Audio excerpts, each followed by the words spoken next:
பாரதிய ஜனதா கட்சி. நான் சார்ந்திருந்த கட்சி. பாரதிய ஜனதா கட்சியிலிருந்து நிறைய தொண்டர்கள், தலைவர்கள் இங்க வந்திருக்கிறாங்க.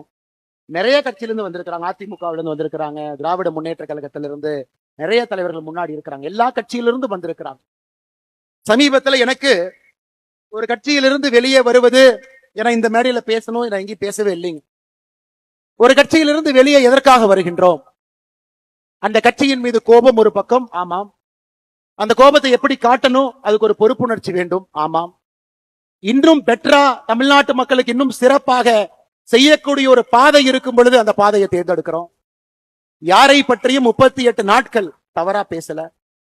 அப்ப சில திமுக நண்பர்களுக்கு சந்தேகம், அப்ப பிஜேபியினுடைய பி டீம் தான் இந்த அண்ணாமலையா? ஏன்னா வெளியே வந்தா திட்டணுமே, யாரையுமே திட்டலையே. இன்னார மோடியை பத்தி 2 வார்த்தை திட்டிருந்தா தானே மத்தவங்க எல்லாம் வருவாங்க, ஏன் திட்டாம இருக்காரு?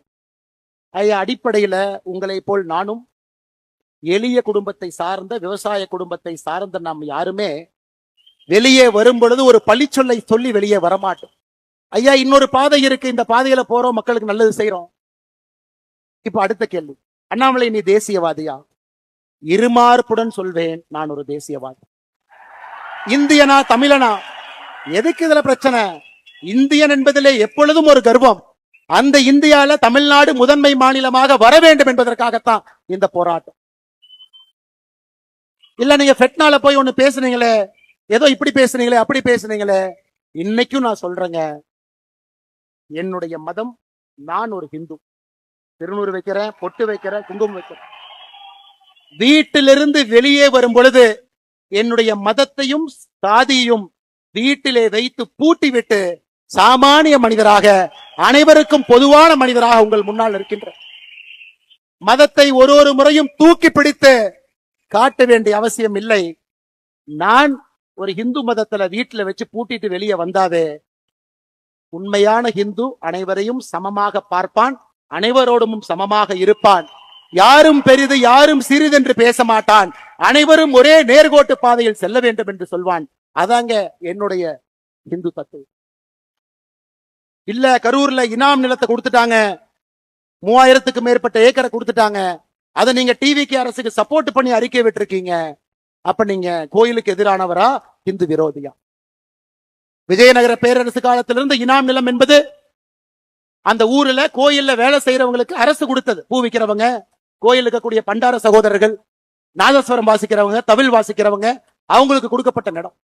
அத கர்ம வீரர் காமராஜர் ஐயா 1963 ஆட்சியிலிருந்து அவர் செல்வதற்கு முன்பு அதற்கு ஒரு செட்டில்மெண்ட் தாசில்தார் போட்டு அதை பஞ்சாயத்து பண்ண முயற்சி பண்ணார். அது திமுக காரங்க அதை வச்சு பாலிடிக்ஸ் பண்ணி பண்ணி பண்ணி கோவில் நிலம் இந்த நிலம்னு ஒன்னா சேர்த்து அதை 0 டிகிரின்னு ஒரு ஆர்டரை போட்டு பண்ணாம வச்சிருந்தார். இன்னைக்கு ஒரு அரசு வந்து 60 ஆண்டுகளாக 100 ஆண்டுகளாக அந்த இனாம் நிலத்துல குடியிருப்பவர்களுக்கு திரும்ப அந்த மரியாதை கொடுத்திருக்கும் பொழுது அதை வரவேற்க வேண்டியது ஒரு தமிழனுடைய கடமையாகத்தான் நான் பார்க்கின்றேன். கோயில் சொத்தை நீட்போம், இனாம் நிலமும் கோயில் சொத்துக்கும் சம்பந்தம் இல்லை. இதற்கு எனக்கு கிடைத்திருக்கக்கூடிய பட்டம் அண்ணாமலை ஹிந்து விரோதி. அப்படிப்பட்ட ஹிந்து விரோதின்னு எனக்கு பட்டத்தை கொடுத்தீங்கன்னா அந்த பட்டத்தை அப்படியே நீங்க வச்சு. இதே ஹெச் ராஜா அண்ணன் கரூர்ல அக்டோபர் 2024 வந்து இனாம் நிலத்தை மக்களுக்கு கொடுக்க வேண்டும் என்று சொன்னார். அவர் இந்து விரோதி அல்ல. எடப்பாடி பழனிசாமி அண்ணன் அவர்கள் அனைத்து இந்திய அண்ணா திராவிட முன்னேற்ற கழகத்தினுடைய தேர்தல் அறிக்கை 2026 இனாம் நிலத்தை வசிப்பவர்களுக்கு கொடுக்க வேண்டும் என்று சொன்னார். அவர் இந்து விரோதி கிடையாது. ஆனா இன்னைக்கு நியாயமா நேர்மையா ஒரு மக்களுக்கு இருக்கக்கூடிய மக்களுக்கு அது செல்ல வேண்டும் என்றால் இந்து விரோதி. அதனாலதான் இந்த இடத்துல எத்தனையோ இடத்துல கிறிஸ்தவர்கள் இருக்கிறாங்க, இஸ்லாமியர்கள் இருக்கிறாங்க. அருமை சொந்தங்களே, இன்னைக்கு நான் அறுதியிட்டு தெளிவாக உங்களுக்கு நான் கோடிட்டு இந்த அமைப்பினுடைய ஒரு தன்னாளராக நான் சொல்லுகின்றேன். மதம் என்பது இந்த அமைப்புக்கு வெளியே, சாதி என்பது இந்த அமைப்புக்கு வெளியே. ரைட் ஹேண்டு லெப்ட் ஹேண்டு இந்த சாதி மதத்தை வைத்து இத்தனை காலம் அரசியல் செய்து பட்டது போதும். உங்கள் மதம் உங்களுக்கு பெரிது, என் மதம் எனக்கு பெரிது. அதை வீட்டிலே பூட்டி விட்டு வெளியே வரும் பொழுது அனைவருக்கும் பொதுவான சமமான ஒரு தமிழனாக, ஒரு இந்தியனாக, ஒரு மனிதனாக நம்முடைய வாழ்க்கை இருக்கட்டும். அருமை சொந்தங்கள், ஏன்னா இன்னைக்கு கோடிட்ட வேண்டும். நாம் இந்தியன் என்பதிலே பெருமிதம், அதில் எந்த மாற்று கருத்து வேண்டாம். அந்த அரசியலுக்குள்ள நம்ம போக வேண்டாம். அந்த அரசியல் நமக்கு வேண்டாங்க. அந்த சாக்கடை அரசியலுக்குள்ள நம்ம போக வேண்டாம்.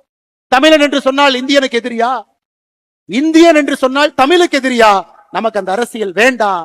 நம்முடைய அரசியல் என்பது ஒருங்கிணைந்த இந்திய அற்புதமான இந்த நாட்டுல, பாரத நாட்டுல முதன்மையாக தமிழகத்தை மாற்றுவதற்காகத்தான் இந்த அமைப்பு, அதற்காகத்தான் நம்முடைய உழைப்பு, அதற்காகத்தான் உங்களுடைய உழைப்பு. இந்த இயக்கம் அருமை சொந்தங்கள்,